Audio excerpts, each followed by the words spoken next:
Welcome to No Tourists Allowed, a podcast where two travel industry executives with a combined 71 years on the inside of travel and technology give up their secrets to do the thing everyone wants to do. Travel better, pay less, and see more of the world.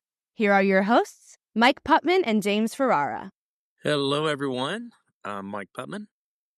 And this is James Ferrara. Welcome to No Tourists Allowed. And Mike, we have an incredible episode this week for a number of reasons. I was in Austin over the weekend for a very special event.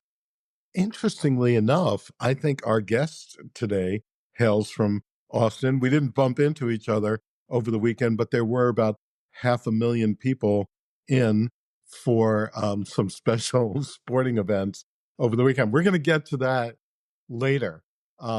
More importantly, we have a really special guest, really interesting guest for you this week, hopefully, as always, but something that really caught my attention. Right, Mike? Yeah. Well, I don't know if it caught your attention or not, but it certainly caught my attention. But then it's a part of the travel space, even though we've been around the globe a few times and have been in various different travel roles. It's an area of travel that I have not really participated much in, nor do I know much about. So hopefully today's guest will be able to enlighten us and share some of her experiences. But without going any further, I'd like to introduce Maddi Bourgerie. You need to be Bourgerie. French like me to get it right. Maddi Bourgerie. You were Italian last week, or you're French this week? He has a different story each week. But anyhow, welcome, Maddi. Hi, Mike. Hi, James. Thanks for having me on. Thanks, Maddi. Jump right in here.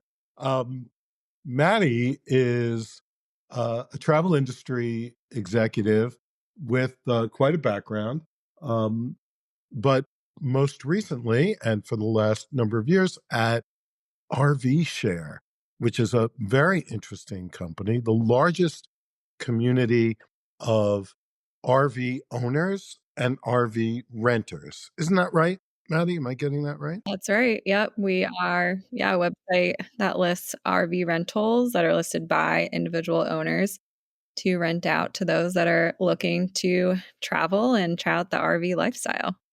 Excellent. I mean, this is not a new idea because I have to tell you, I haven't told you this yet, that when I was a kid, my dad did this a couple of times, went out to national parks, we rented RVs and stuff. But I could tell you about a few of those experiences. And I bet that you guys have, brought a much more sophisticated solution to this. So I'm really looking forward to hearing about that. But before we get into that, we'd like to know a little bit more about you. I know that you came out of the home vacation rental part of the industry, which is now such an important and hot area, right? You were at VRBO, I believe, but we have Airbnb and all of that stuff. At our companies, both Mike and mine, we sell a tremendous amount of that inventory. You were there a little bit earlier to actually help grow that space, so that's really interesting too. We'd like to know more about you, and to do that, we always treat our guests to some rapid fire questions from Mike about your own personal travel preferences. Let's do it. Yeah. So I'll just give you a question. You can give us one word or a short phrase, and we'll kind of move through these quickly. But this gives our listeners a chance to learn more about you and your travel habits. So, first of all, is there a favorite hotel chain or an individual hotel that you like? And if so, why? My favorite is Hyatt hotels. I just actually got married this past summer and got married at a Thompson branded hotel here in Austin. So they've quickly become my favorite. It was a great place to host an event, but I also love their point system and just the loyalty they have there. Because we got married there, we're actually like honeymooning in Singapore at one of their other hotels, the Andaz in Singapore. So they've quickly become my favorite. We just did an event at that Thompson Hotel in Austin a couple months ago. Really nice, really stylish. Yes. And what is your favorite destination? And is there something about that destination that really sticks out that you could share with our listeners?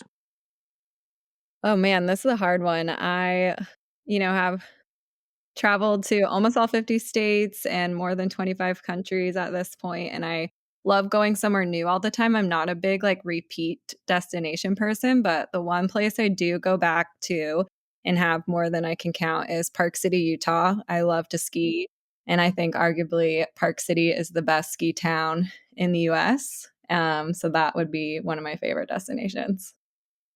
Oh, very good. Very good. And have you been on any cruises by chance? I've done one cruise. It was when I was in 8th grade. It was a family trip. And I loved it as an 8th grader. It gave me a ton of freedom, and it was kind of the first time I think on vacation my parents allowed us to kind of go off and do our own activities and stuff on the ship, and loved that, but haven't been back on one as an adult. Would maybe consider it, but it's not at the top of my list. Gotcha. Gotcha. And when you fly, do you choose an aisle seat or a window seat? I'm window. Window. Okay. That's a little bit different from most of our guests, but good. And then do you carry on or do you check your luggage? So most of the time I would say, so I am a loyal Southwest member. My husband and I have a companion pass. So we are flying Southwest, and which is a great airline out of Texas, seeing that they're based in Dallas. One downfall, obviously, is it's not great for international. Of course, they do Mexico and like Costa Rica and some others in Central America. But because of that, we get free baggage. So we do check quite often with Southwest. But if we're not on Southwest, we're carrying on. There you go. Very good. Southwest actually just signed a deal with Iceland Air to have an interline so that now you'll be able to fly to Europe without having to recheck your bag. They're also changing their boarding process, which I'm not sure if I'm a fan of. I really like the way it is now, but we'll see. I have a question, Mike, I'm going to throw in. What is your favorite restaurant in Austin, Maddie? Oh, that's a good one. There are so many restaurants here. I could eat out every night of the week and still not get to all of them in probably over a year. The one that came to mind instantly, though, when you asked that, is called Suerte. It's on the east side, and it is like a Mexican infusion restaurant. And their brisket taco is to die for. I went to Loro, Lauro, yep. and apparently, Mike, a couple of Michelin-starred uh, or James Beard award-winning chefs who got together and created a new place, and also a sort of barbecue fusion, Asian fusion restaurant. And I thought it was excellent. I also think it's a gold mine. There were just lines of people outside. So we're in the wrong business, Mike, as we figure out every week. We've both been on the other side of that business too. I prefer travel. I prefer travel. It's true. It's true. Well, Maddie, tell us about your position and a little bit about your company. Yeah, so like I said, I've been in the travel industry for more than a decade, as James alluded at the top of the episode. My first job out of college landed at a marketing job at Vrbo. I was there before, right after they went public, but before they were acquired by Expedia. So it was when vacation rentals still weren't mainstream. A lot of people didn't realize that you could rent a vacation rental, that there were so many options worldwide. Of course, renting a cabin or beach house has been around for many, many decades, but Vrbo was kind of the first one to put on the map of it being more simple to book. Of course, then Airbnb giant came online and really pushed it over the edge as one of those mainstream accommodation options. And so had a really amazing experience there. After it was sold to Expedia, a bunch of people left to find their new venture. And I followed the RVshare's current CEO, John Gray, to RVshare. It's a very similar business model where it's a two-sided marketplace, and have been working there since, doing marketing and PR, as well as just growing the brand, and have naturally found a role as a travel expert and spokesperson for the brand because I've really fallen in love with RV travel. Like I've said, I've done more than 20 RV rentals. I travel in them for work, but also for pleasure. RVshare has a great rewards program where if you're an employee, you get a cool perk to have about $2,000 a year to travel in an RV, which I will never pass up a free vacation. So I've taken full advantage of that and have gone to some amazing places and had some awesome experiences. So I love to talk about RV travel now. And I had never RV'd before I worked at RVshare. So it's a newer experience for me. So you said you fell in love with it. Why? I think just RV travel allows you to have extremely unique experiences that no other type of accommodation allows. I don't own an RV and have thought about it, but don't necessarily plan on it anytime soon. Owning an RV is costly. There's a lot of overhead. They depreciate pretty quickly. Um, but renting, I actually enjoy flying to a destination like Salt Lake City, LA, Vegas, and picking up an RV and then exploring the outdoor destination that's close to there. The longest road trip I've done is really about a 6-hour round trip drive that, I've done over a few days. And that way you can break it up. It's not so much time on the road, and it's more time exploring and enjoying the outdoors. And RVs have really been the vehicle, pun intended, that have gotten me into these unique destinations that you really can't see any other way except for tent camping. And I'm not a big tent camper. Oh, cool. Well, tell us about the model of the company. I mean, a little more how the nuts and bolts of it work at a high level. Yeah. So if you're interested in renting an RV, you could go to RVshare.com. We list over 100,000 RVs across the US. So we're US based and have more than 3,000 different types of make and models. So you could really rent anything from a small teardrop trailer that you're just going to use to sleep in to a large tour bus like Class A RV. And the most popular are usually travel trailers, so ones that you hook to a SUV or a truck. But the reason they're the most popular is because we offer delivery. So a bunch of our owners on our site can deliver the RV to your destination. So it allows a lot more people to have access to RV travel because it kind of takes out the intimidation of driving a big rig. And so I love to do it as well. Pick a destination, a campground, a state park, a music festival, F1, a NASCAR event, something like that. Have the RV delivered, set up for you, and all you have to do is show up and enjoy. And then on the other side, if you own an RV, you can list it on RVshare to rent and to make extra income. And that would be more of like facilitating the RV for those travelers.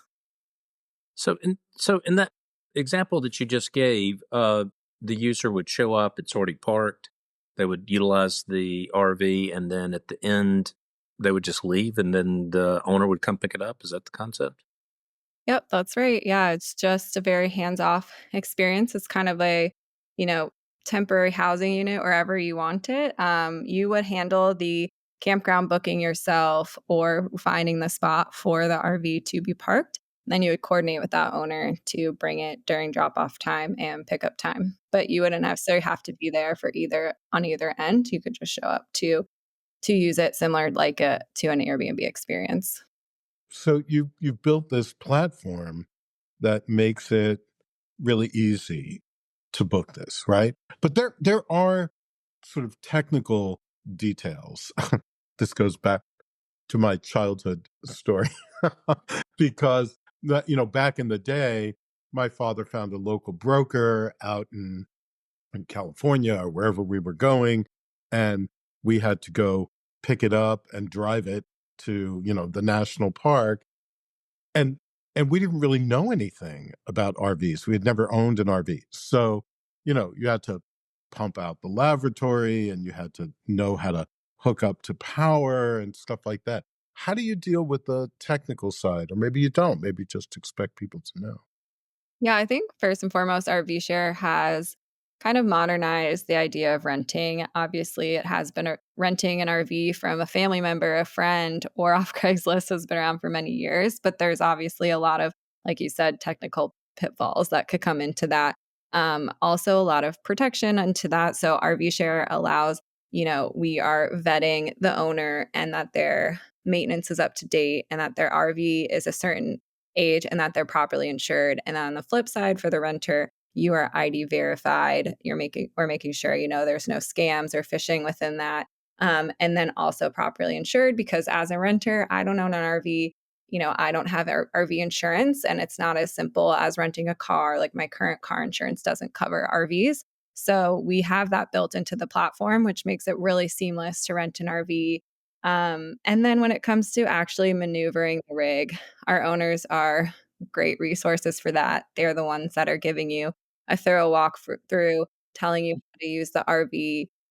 Delivery, like I mentioned, really takes a lot of that out of this, because the owners are the ones that are facilitating the driving and the drop off and the setup and the dumping of the tanks and things like that. But if you want to do that quintessential RV road trip and get behind the wheel, that is definitely still popular. People still do that. And it's you can do that by having that walkthrough with the owner, also using the resources on our website, our blog, or YouTube to kind of learn about RV travel and to know what you're getting yourself into. But I won't say that there's not a learning curve. Like it definitely is a bit different than checking into a house, right? So there is a learning curve when it comes to renting an RV. Well, even checking into a house, I mean, there've been a lot of stories, a lot of press coverage about how complicated hosts have become on like Airbnb. Like there's been a real backlash about these long lists of instructions and requirements and whatever. So doesn't sound any harder than that. Probably your first time is a bit different than your second time, but still. Look, what I love about this, and I think you cast it this way in your branding too, is this is adventure travel. It's just not the adventure travel what we usually think of when people say that. We think of like jungles in Costa Rica and stuff, but this really is adventure travel. Do you have stories that maybe come to top of mind that you would share with us? The US has so many amazing destinations that I really didn't open my eyes to until I was considering RV travel. Of course, we have some incredible national parks, but we have some amazing state parks and national forests. You don't have to go too far from home to have an amazing outdoor experience. But some of my favorites that come to mind that really this is why I fell in love with RVing and renting an RV from RVshare. My husband and I took an RV. We actually decided to pull a Airstream, which are the silver like retro RVs, and there was one here for rent in Austin, and it was a good size. Seemed manageable, and we pulled it with our SUV out to Big Bend National Park, which is one of the like least visited national parks because it is a hike to get out there. There at the southern part of Texas. But man, is it gorgeous. And it looks like you've transported yourself to Mars. It is a very vast landscape. You're alone when you're out there. There is not a lot of people. And we set up the RV actually outside the park. We couldn't get a spot in the campgrounds because national parks campgrounds fill up pretty quick, usually 6 months out. So if you want to plan ahead, you can do that. Sometimes I have luck looking a week before, refreshing the campground pages, and one will come available. But don't be discouraged if they don't, because there's a lot of private campgrounds right outside the national park. So we picked a close by campground and then would just go through the gates of the national park every morning to explore and do a hike or so. But the night sky at Big Bend National Park is the darkest sky in the US. You can see the Milky Way with your bare eye, and it was absolutely incredible.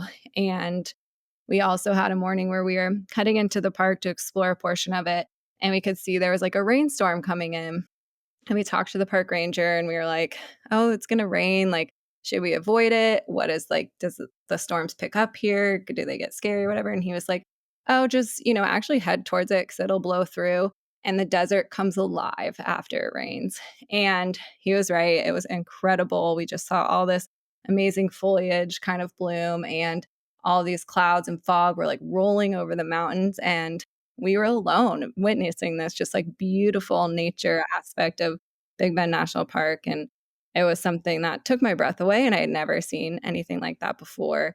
And so that was kind of my foray into continuing those experiences with an RV, and have done similar trips to, Yellowstone and the Grand Tetons, a lot more populated, but still magnificent.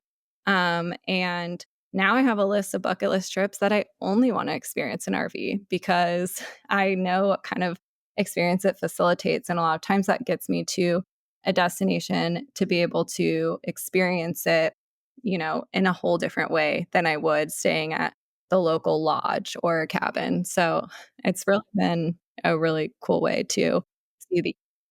And plus, you can cook, and you can move around, right?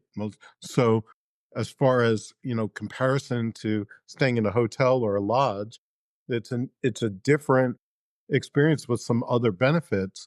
Um, it's not really camping, because you can also shower, and you have a bed and a real couch and televisions, right?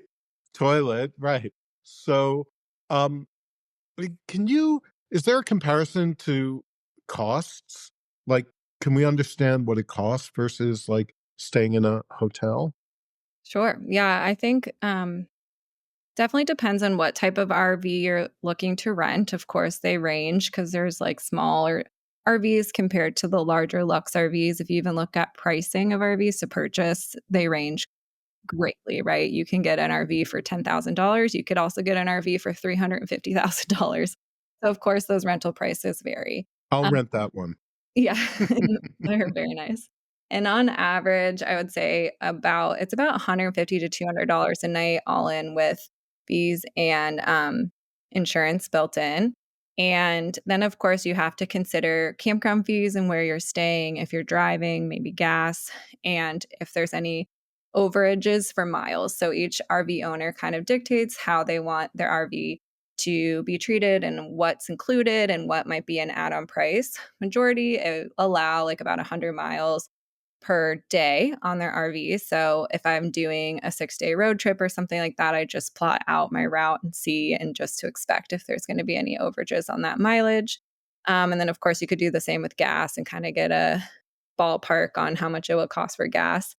And then there's a bunch of different ways to camp overnight. There's a bunch of free options, and there's also a bunch of really nice campgrounds out there today that, charge over $100, $150 a night for you to park and stay.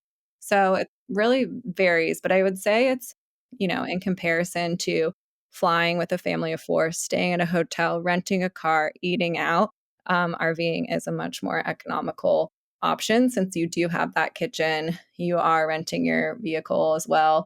And then you can find those loopholes to kind of stay in cheaper campgrounds or even free overnight spots.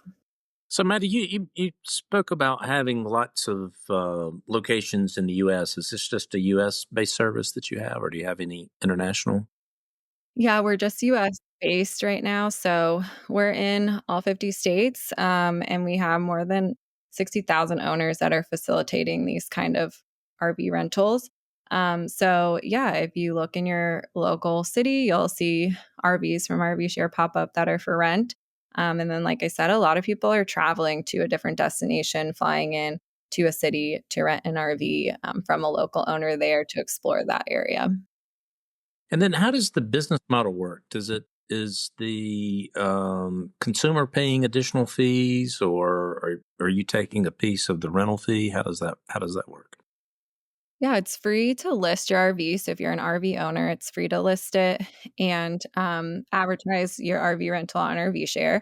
On the renter side, free to browse, and to once you book, then we take a part of, there's a traveler fee for just our services, which include like 24-hour customer service, roadside assistance, and other benefits like that when you're a renter. So there's a small fee in the checkout process. And then for the owner, we do take a commission off of that booking. So when I was a kid, we went to couple of the national parks out west. And then one year we rented an RV and went to the Civil War battle reenactments in Gettysburg. And then we went on to like Colonial Williamsburg and stuff. That was an amazing trip. I mean, it's 50 years later, and I still think of that trip, and that's how indelible it was for me. We were in the middle of everything in that RV for that battlefield trip. I love that you're renting RVs 50 years ago. That's amazing. Early adopter. Yeah, don't ask me what happened.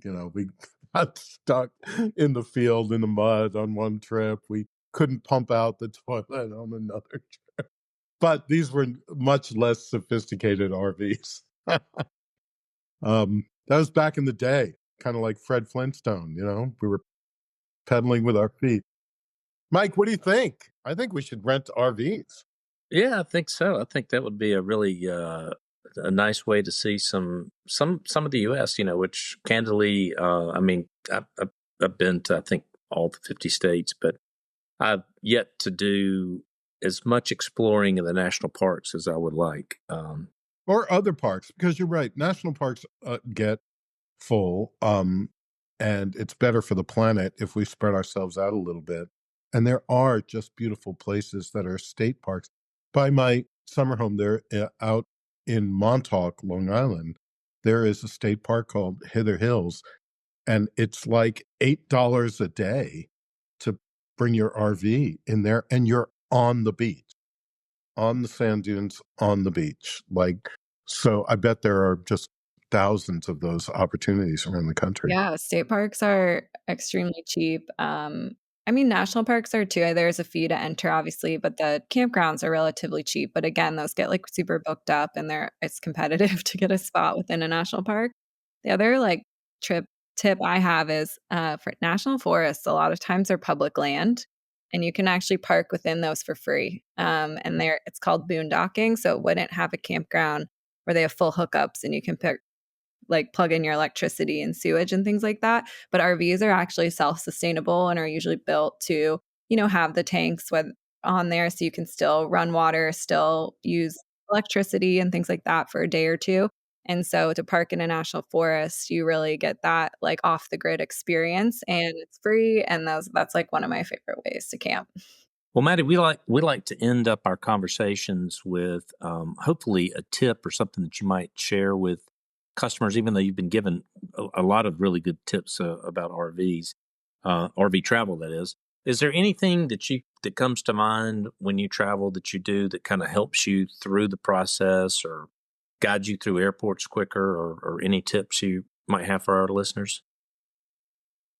I would say using your resources to your advantage. There's so much great resources out there. I rely a lot on YouTube and TikTok to learn about just like heading, where I'm going, and what kind of the local vibe is and what people are saying. Even most recently, like people have been there in the last few weeks. I'm heading there in the next few weeks. So, where are the places to be to check out? And then when it comes to RV travel, I always say, there's a type of accommodation for every destination. So if you're heading to the city, you're going to get a hotel. If you're heading to the beach, you'll probably rent a vacation rental. But if you're going on a national park trip or road trip or want to experience the outdoors, you definitely should be looking into an RV. RV travel is a great way to experience those types of destinations. And I just always highly encourage that. Great tip. I agree with that. It was great to have you, Maddi. Thank you so much for sharing with us.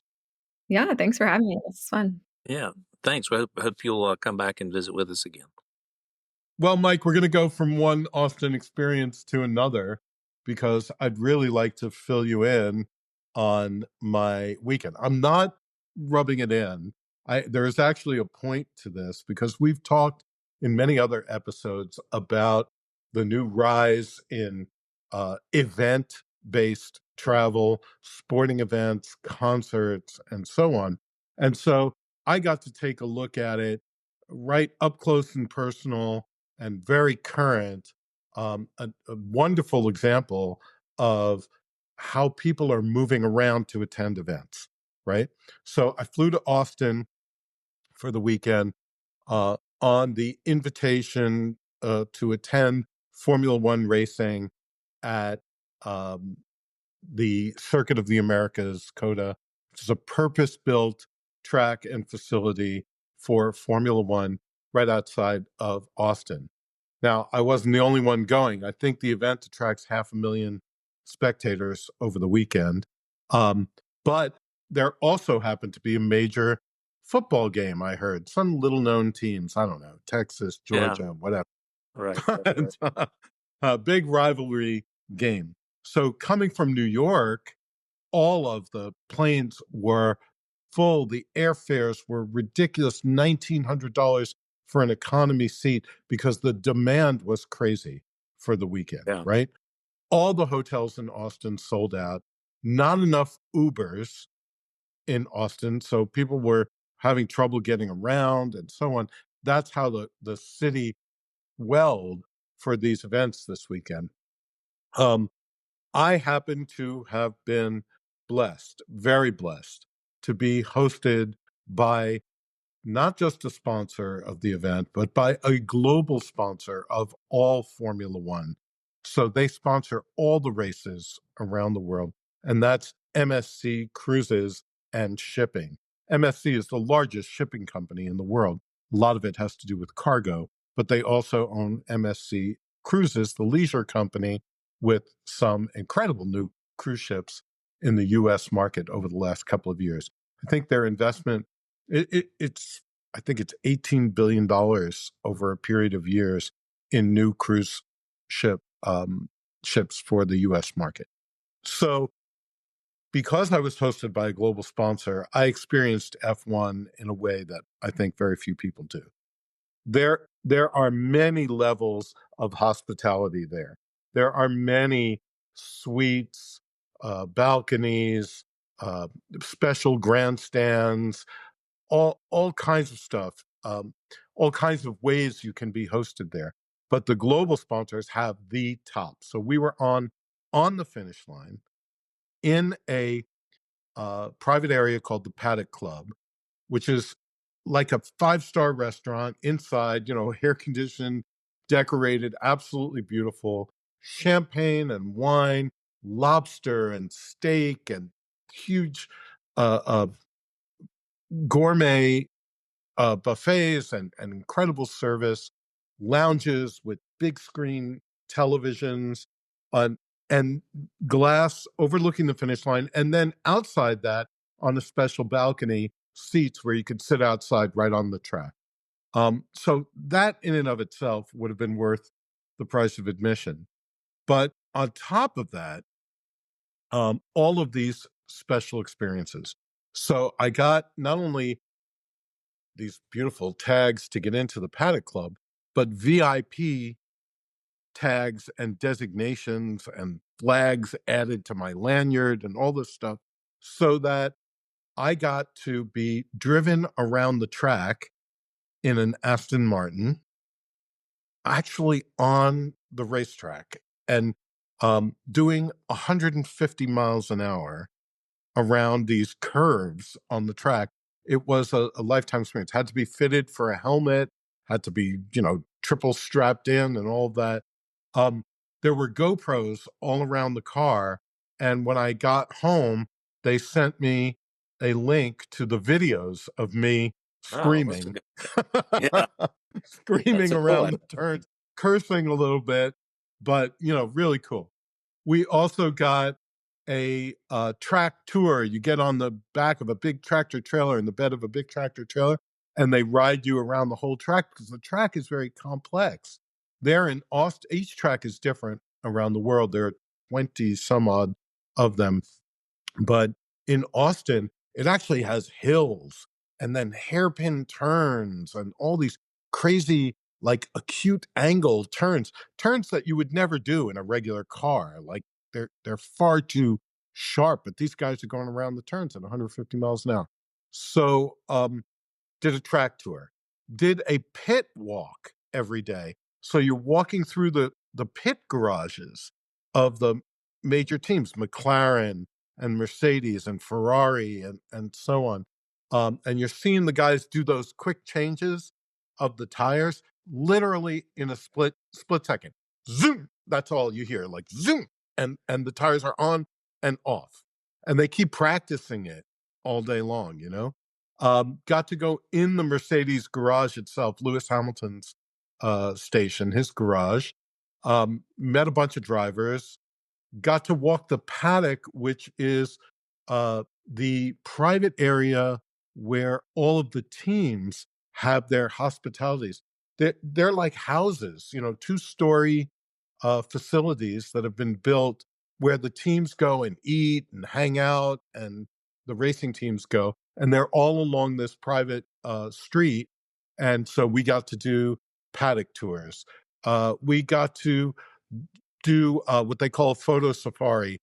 They van you out to a certain point on the track, and you're standing on the side of the track as the cars are going by, and you can take pictures from there. And the sparks are flying out from under the cars because the cars are most aerodynamic when they're closest to the ground.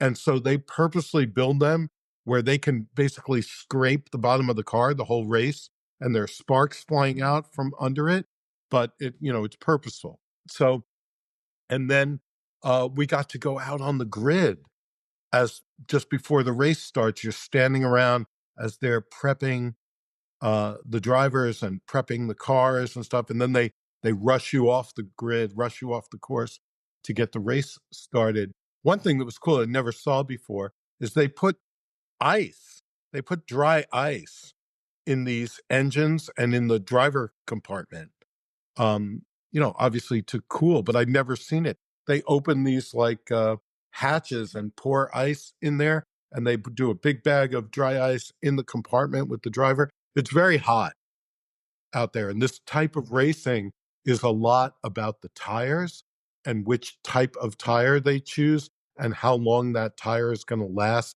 given the heat and the way the track tears up.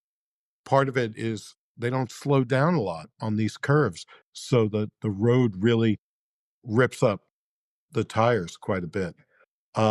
I was stunned with the whole experience. I mean, I've been to a lot of things. You and I have been to a lot of things around the world. This, ranks as, I think, the best corporate event I've ever attended. Well, that says a lot. But the race was really just one day, right? So were you there for I was there for 3 days because what you have is practices. You have qualifying races every day, several of them a day, as the drivers are qualifying for their pole positions, and which is a big part of how you win this race. If you're not in the top 5 positions, your chances of winning are very low because it's very hard to overtake on these tracks, So the qualifying races are really important.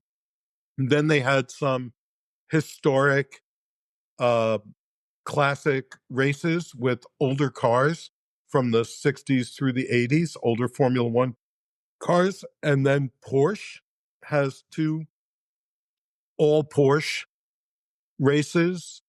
So there's all kinds of stuff going on. It's like 3 full days of events and spectating and thrilling races, including, unfortunately, a couple of crashes and some spin outs and all kinds of stuff. Lewis Hamilton, who was is one of the more famous drivers and a favorite, actually flamed out of the race in the first portion of it, first couple of laps of it. His car spun out into the sidelines, and he was out.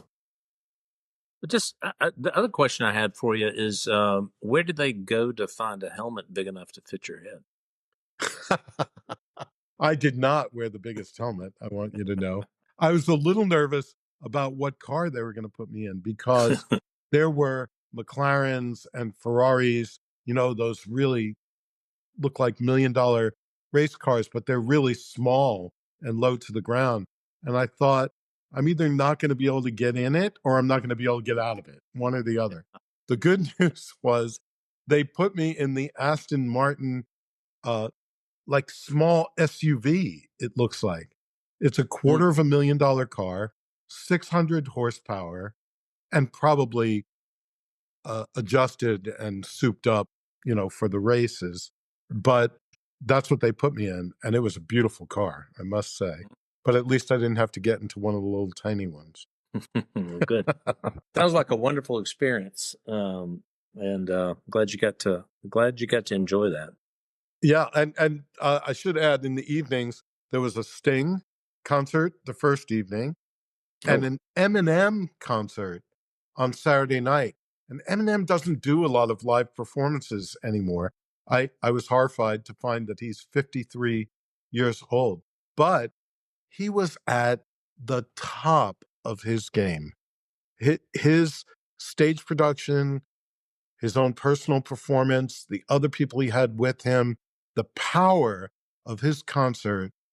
And I'm no Eminem fan, really. I just don't know that much about him. I knew a few songs years ago. I mean, he just blew me away. My son was with me, who's a big Eminem fan, and he was just thrilled to death. He said Eminem played all the big songs. He had some of the singers with him that have done some of these covers of older songs with him. So they were all there.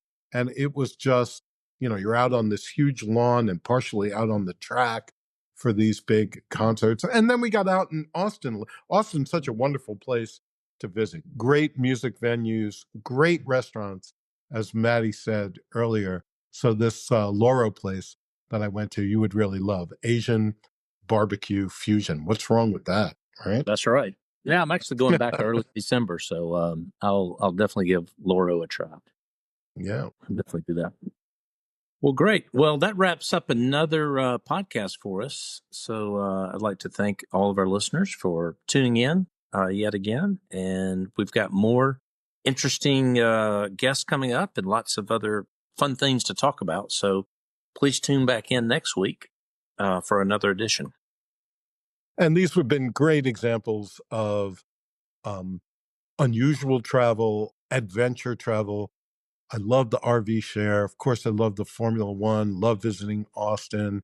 So keep these ideas in mind when you're booking your vacations, everyone. You don't have to go back to the same places all the time. You don't have to do the touristy things. There's a whole world out there, and it's exciting and interesting and new. So, get out there and travel like we travel on No Tourist Allowed. Thanks, everybody.